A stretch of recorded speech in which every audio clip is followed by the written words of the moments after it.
գործունեության գնահատում, գործընկերներ իրենք եւս գալիս են եւ մի երկուսն էլ կա, որոնք ուղղակի ընթացքի մեջ են եւ բրենդի հետ պայմանավորվածության արդյունքում, այսպես ասած, չենք հայտարարում դրա մասին, խոսում ենք այն մասին միայն, որոնք որ ինքը բրենդը համաձայն է, կամ ինչ-որ մի փուլի ենք հասել, որ իրենք արդեն ենթադրաբար ամենայն հավանականությամբ գալու են եւ դրա մասին սկսում են խոսել, կա նաեւ այլ դեպքեր, երբ որ օրինակ ակտիվ օրինակ շուկայի հետազոտություն է իրականացվում խորքային, որպեսզի մեր շուկայի տարողությունը հասկանան, իրենց բրենդի հնարավորությունները, շահութաբերությունը, մեր ուրեմն հնարավոր այսպես ասած գնողունակության չափ, այսինքն տարբեր ցուցանիշներ, որոնք արդյունքում այդ ընկերությունները կարողանան գալ Հայաստան։ Այս առումով աշխատանքները կատարվում են տարբեր ձևաչափերով եւ հրապարակային եւ երբեմն նաեւ ոչ հրապարակային, բայց դա արդեն մասնավոր ընկերությունների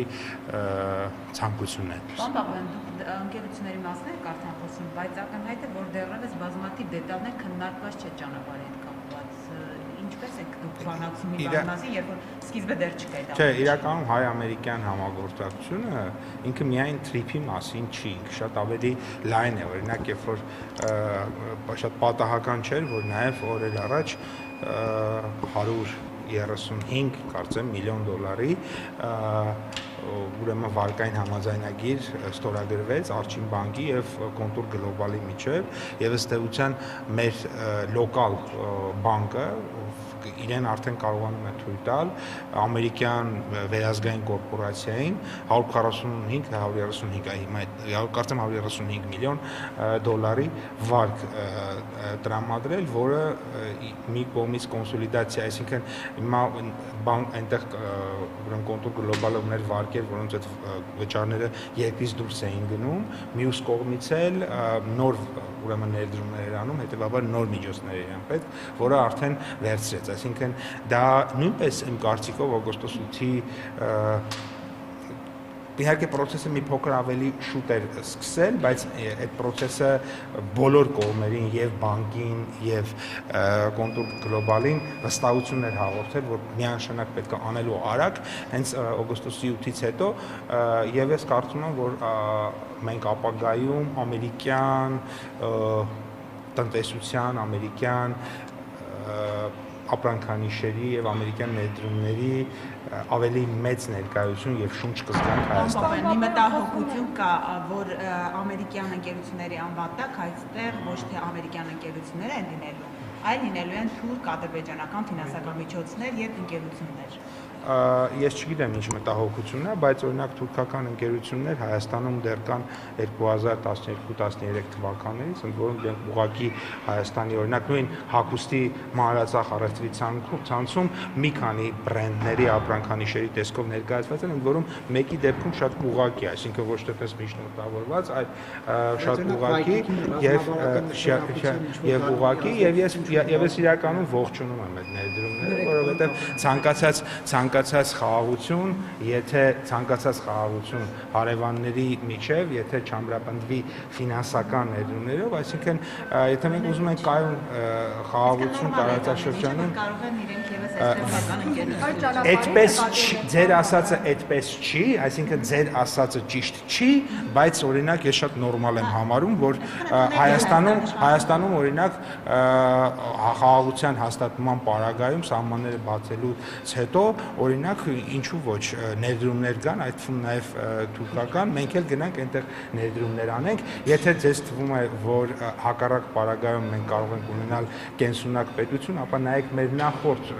պետության նախորդ 3 տասնամյակների պատմությունը։ Իսկ մենք Թուրքիայում ինչ կարող ենք ներդնել, ըստ էս խնդիր չէ, որ թուրքական ընկերությունների, որովհետև երրորդ ընկերությունը ոչ դուք նորից հիմա ինչ որ տեքստեր եք ասում, հետո կտրեք այդ հատվածը, ցույց տակ, ասում եք ոչ սխալ եք ասում, այդպեսի բան չկա, թրիփի մասով մեր գործակցությունը միայն եւ միայն Միացյալ Նահանգների հետ է։ Պարոն Պապյան, իսկ ինչ վերաբերում է նրան, որ օրինակ կարող է որ ինչ որ մի հյուրանոց բացվել, ենթադրենք Հայաստանում որևէ երկրի, ասենք օրինակ թուրքական բրենդի, կարող է բացվել, ինչի չի կարող, ինչի կարա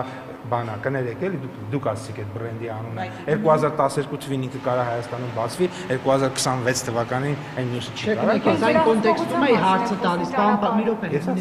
հարցը այն կոնտեքստում է որ դուք չորա հապուսի հետ կապված խանութ եք մանդատում բայց ճանապարհը ռազմավարական ճանապարհի հետ որևէ երկիր գործ չունի ճանապարհի հետ գործ ունեն Հայաստանը եւ Միացյալ Նահանգները այս հարցը սևով սպիտակի վրա գրված է թղթի վրա եւ այլ բան հնարավոր չի, այլ բան անհրաժեշտ չի, այլ բան չի լինելու։ Պարոն Պապոյան, Հայաստանը ինչ կարող է ներդնել Թուրքիան մասին չի խոսում այդ ճանապարհի, ինչու չի ասում թե որքան լայնություն է ունենալու եւ բացի այդ Ռոբերտ Քոչարյանն ասում է որ ավելի երկար պետք է լինի այդ ճանապարհը, գնա հասնի Երազք, նաեւ Ռուսաստան-Ադրբեջան, որպեսզի արդյունավետ լինի Հայաստանի համար եւ ոչ թե դուրս գա որ միայն ադրբեջանցիներն են օգտվում։ Բայց ով է ասել որ այդպես չի։ Դե 43 կիլոմետրից ավել ասում է երկար պետք է լինի դուք ասում եք Քոչարյանը որտեղից է վերցրել որ այդպես չի։ Դե չափը 43 Դե մի մեծ քարտեզ էլ դուք դրեք, դե դիմացը տեսեք որ այդպես չի։ Հովիկ Աղազարյանն էր ասում, որ եթե Երազք ջուրֆա օրինակ Նախիջևանով ճանապարհը չբացվի, դա չի լինելու ապաշրջափակ։ Երազքից մինչև Նախիջևան այդ երկաթուղու կտորը 1 կիլոմետրանոց փոքր հատված է։ Դա գործարկելու համար կա, դիտարկվում են հնարավոր է ինչ-որ առաջարկ լինի Միացյալ Նահանգներին, որ եթե իսկապես Հայաստանի տարածաշրջանով եք հետաքրքրված, դա անպայման գործարկվելու է, ինչ է կարծում, կարող է այն 40 քանի կիլոմետրը սարքենք, այդ 1 կիլոմետրը չէ։ Իսկ լայնության մասով Ես ուղղակի ձեր հարցերը չեմ հասկանում։ Ասում եմ լայնությունը ինչքան է լինելու։ Երկարությունը 42 կիլոմետր է, լայնությունը ասեմ 11 մետր, 17 սանտիմետր, դա դες ինչ է տալու։ Կամ ասենք 18 մետր 26 սանտիմետր։ Իսկ որ չեք ասում դա, իսկ որ չեք ասում դա ինչ է տալու։ Իսկ հաստությունը ասֆալտի ինչքան է լինելու։ 4 սանտիմետր դե 6։ Իսկ ինչ է ներդնելու Հայաստանը Թուրքիայում պարոն այս տեսախցիկի ռեզոլյուցիան ինչքան է ես ասենք Ժորժ ջան եկեք լավ ձեր հարցերով մենք մի ճանապարհ չենք տալիս մենք ճանապարհ ենք կառուցում Հայաստանի Հանրապետություն դա Հայաստանի Հանրապետության սուվերեն տարածքն է դա մեր ճանապարհն է մեր Պարոն Պապոյան, դուք այսինքն եթե խաղաղություն լինի, սահմանները բացեն, երկուստեք ներդրումներ կլինեն, Հայաստանը ինչ ներդրումներ կարող է անել Թուրքիայում։ Հայաստանը ներդրումներ ես չեմ կարծում որ մեր խնդիրն է որովհետեւ մենք հենց անենք որ ներդրումներ անենք մեր խնդիրն է որ մեր ապրանքները կարողանանք վաճառել Թուրքիայում սա մեկ այսինքն էքսպորտ ունենանք այնտեղ եւ երկրորդը օգտագործենք թուրքական նավահանգիստների եւ թուրքական ճանապարհների պոտենցիալը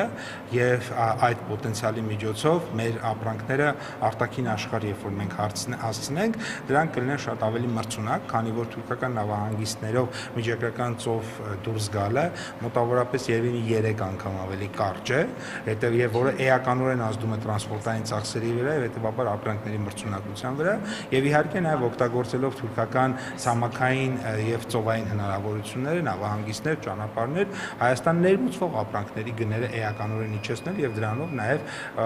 ուրեմն բնականաբար եթե որևէ որոշակի ապրանքներ կան Հայաստան շատ ավելի քիչ տրանսպորտային ծախսերով դա հնարավորություն կտա մեզ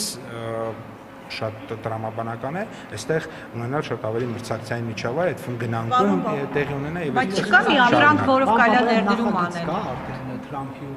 նախագիծը կա ոչ ես անոց չեմ նախագծին որպես այդպես այսինքն կառուցման աշխատանքները գործնականում այսպես չեն սկսվել չէ այդ ընկերությունները որ դուք ասացիք դրանք ուսումնասիրությունների փուլում են տեսեք հիմա նայեք մենք ես ինչ որ ասում եմ դա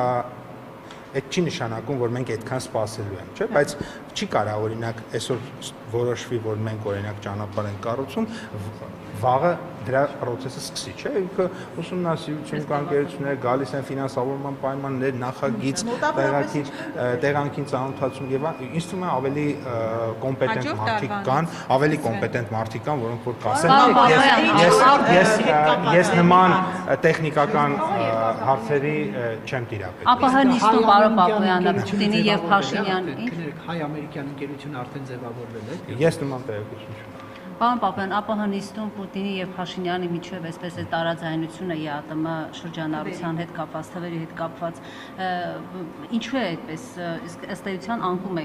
գրանցվել այդպես այդ շրջանառության մեջ։ Մենք հիշում ենք, որ ընդդիմությունը անընդհատ դեռ 2 տարի էս վերջին անընդհատ ահազանգում էր, որ այս թվերը այդ ուռճացված են, այսինքն Հայաստանում էական տնտեսական ներդրումների արդյունքում չի այդ շրջանառությունը ավելացել, դուք հակադարձում եք, որ դա այսպես սեփականաշնորհում իր իշխանությունը իրեն։ Հիմա հասկանում ենք, որ նույն ոսկու այսպես շրջանառության, ավտոմեքենաների հետ կապված ակնհայտ ընկել է այսպես ոսկին։ Այս դեպքում ճիշտ էր ընդդիմությունը, երբ ասում էր, որ այդ թվերը ուռճացված է, որով իշխանությունը այսպես ասած գլուխ է կողմում։ Թիվը ուռճացված է, թիվը 11-12 միլիարդից դարձել է թիվը ոսկու շրջանառություն էր տեղի ունենում, որից ես անցած տարի եմ ասել, նախանցած տարի եմ ասել, այս տարի եմ ասել։ Հայաստանը չունի ոչ մի օգուտ։ Հիմա այդ թիվը 0 էլ դառնա, մեր տնտեսական աճի վրա դրա ազդեցությունը մոտ 0-ի է, այդ թիվը դառնա 100 անգամ շատ, այդ դրա ազդեցությունը մեր տնտեսական աճի վրա մոտ 0-ի է, որովհետև դա մի բան էր, այսինքն այդ պրոդուկտը գալիս էր Հայաստան, դա գնում էր մեկ այլ երկիր։ Ինքը ֆորմալ առումով, վիճակագրական առումով թիվ է։ Ռուսաստանի համար արդյունք է էական, որովհետև ինքը բան արտահանում։ Էմիրատների համար արդյունքը, որովհետև ինքը ստանում է։ Մեր համար ինքը ընդհանրապես վիճակագրական թիվ է։ Դրա համար որ ասում են արտահանում ներմուծումը արտահանում շահում ինչ-որ ոչ մի ինչ է շահել, որ մի երկու հոգի մաքսային հայտարարագիր կարող է լրացնում էին, մեկն էլ բան էր։ Զվարթնոցից բերում էին այնտեղ են Փարաքյարում մի հատ տեղ կար, այդ արանքում էլ հիշում եք, որ այդ 3 կիլոմետրի վրա մի հատ էլ գողություն տեղի ունեցավ։ Այդ ընթացքում ծախսված բենզինն է մեկ էլ եղել։ Այդ անհամաձայնությունը Նիկոլ Փաշինյանը եկել իհարկե որոշ տեղափոխումներ կարող է իրենց եկամուտներ են ստացել, որոնք որ տնտեսության վրա ունեցել են 0-ին մոտ ազդեցություն, իրենց անձնական կյանքի վրա որոշակի ազդեցություն ունեցել են, բայց իրանք այդ մեջ շրջանառության մեջ այնքան փոքր բաներ են, որոնք որ ընդհանուր հանրային բարիքի վրա սահմանափակ ազդեցություն են ունեցել։ Կարող է մեկը դրա հետևանքով ռեստորան է մի հատ բացել, օրինակ, եւ դա ինչ որ անուղղակի արդյունք ունեցել է, բայց մեծ հաշվով տնտեսության վրա ինքը տեսանելի որևէ Թվերի հետ կապված այդ անհամաձայնությունը, այս 4 միլիարդ, 9 միլիարդ, տեսեք Նիկոլ Փաշինյանը ասեց 4 միլիարդ, հետո դուք հրապարակեցիք վիճակագրական ծառայությունով, որ 4 միլիարդ, ինչու է Ռուսաստանի նախագահը ասում, որ ավելին է, քանի որ դրանից առաջ էլ երբ Նիկոլ Փաշինյանը մեկներ էր Մոսկվա այդ ատոմայինի հետ կապված հանդիպմանը, Վլադիմիր Պուտինը ասեց 11 միլիարդ եւ այնտեղ չառարկեց Նիկոլ Փաշինյանը, որ 11 միլիարդ չի, այլ 9 միլիարդ է ընդհանուր առևտրաշրջանառություն։ Այսինքն Հայաստանն ու Ռուսաստանը տարբերություն